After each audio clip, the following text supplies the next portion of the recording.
ধৈর্যের ফল সত্যি মিঠে। এই দেখো আমার ছাদ বাগানের প্রথম ড্রাগন ফল। অনেক বছর হলো গাছটা এনেছি, কিন্তু কিছুতেই ফল তার থাকছে না। যতবারই ফল হয় কিছু না কিছু কারণে নষ্ট হয়ে যায়।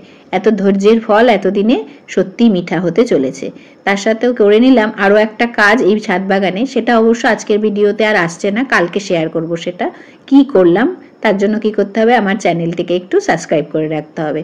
এই টিপসটা অবশ্যই তোমাদের গার্ডেনিং সম্পর্কে কালকের ভিডিওতে জানাবো। আর এখানে দেখো মুসুর ডাল রান্না করে নিয়েছি এবং তার সাথে মুসুর ডালে ফোড়ন দিলাম আজকে রাঁধুনি। রাঁধুনি এমন একটা রান্নার জিনিস, মানে একটা মশলা যেটা ভারতীয় মশলার মধ্যে বিশেষ স্থান অধিকার করেছে, বিশেষ করে বাঙালিদের কাছে। রাঁধুনি ফোড়ন দাও বা রাঁধুনি বাটা দাও, শরীর কিন্তু তার সত্যিই আমাদের খুব ঠান্ডা করে। ভারতীয় বেশ কিছু মশলা আছে যেগুলো সত্যি এত ঔষধি গুণ তার মধ্যে রয়েছে, যার জন্য প্রত্যেকেই কিন্তু রান্নায় এইভাবে মশলা বেটে বা এভাবে ধুয়ে বেছে ফোড়নেও ব্যবহার করো। আর নিজে হাতে বেটে যদি জিরে বাটা ও ধনে বাটা দেওয়া যায় তাহলে তার গুরুত্ব আরো বেড়ে যাবে, মানে আরো বেশি তোমরা ওই মশলার ঔষধি গুণগুলো নিজেদের শরীরে ইনট্যাক্ট করতে পারবে। আর এই ডালটা যত বেশি ফোটাবে তত টেস্ট বাড়ে মুসুর ডাল। কিন্তু আমার শাশুড়ি মা না এত পছন্দ করে এই ডালটা খেতে, কিন্তু বেশি খেতে পারে না।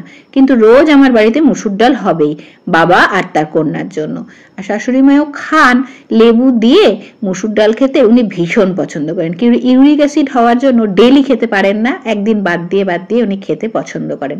যে কোনো ডালই ওনার কাছে একেবারেই বিষের তুল্য।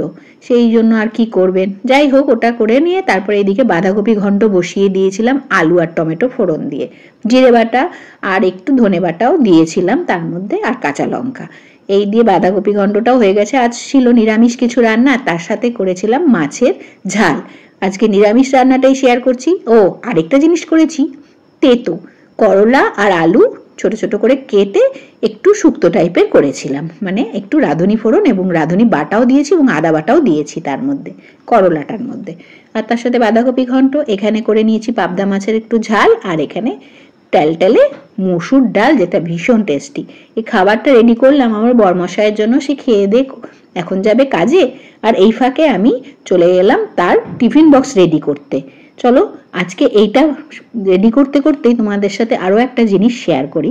সেটা হলো, যতই তুমি বলো না কেন যে আমি সব করতে পারি, না গো না।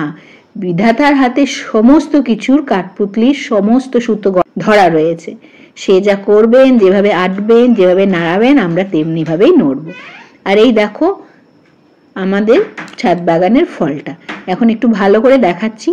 এখন বাজে মোটামুটি 12:30 পৌনে 1। সকালে এক পশলা কালো মেঘে বৃষ্টি হলো, তারপরে আকাশটা এত সুন্দর নীল আবার হয়ে গেল, মনে হচ্ছে যেন শরৎকাল। আর এই দেখো ফলটা কি সুন্দর রং ধরে গেছে, এবারে কিন্তু পেকে উঠবে। আর এই পাকার রং দেখে সেদিনের মতো আবার হয়তো হনুমান এসে আমার এই ফলটাকেও খেয়ে যাবে। তাই এর জন্য একটা কারিগরি করলাম। শাশুড়ি মায়ের বুদ্ধিতেই অবশ্য ব্যাপারটা হয়েছে। কি হয়েছে সেটা আর আজকে শেয়ার করতে পারছি না, কাল শেয়ার করব। বেশ বহুদিন পর, প্রায় কয়েক মাস পর আজকে সান্ধ্যকালীন জলখাবারে বানালাম ম্যাগি স্যুপ। এটা আমি একদম আমার বাড়িতে রান্না করাটা বন্ধই করে দিয়েছি।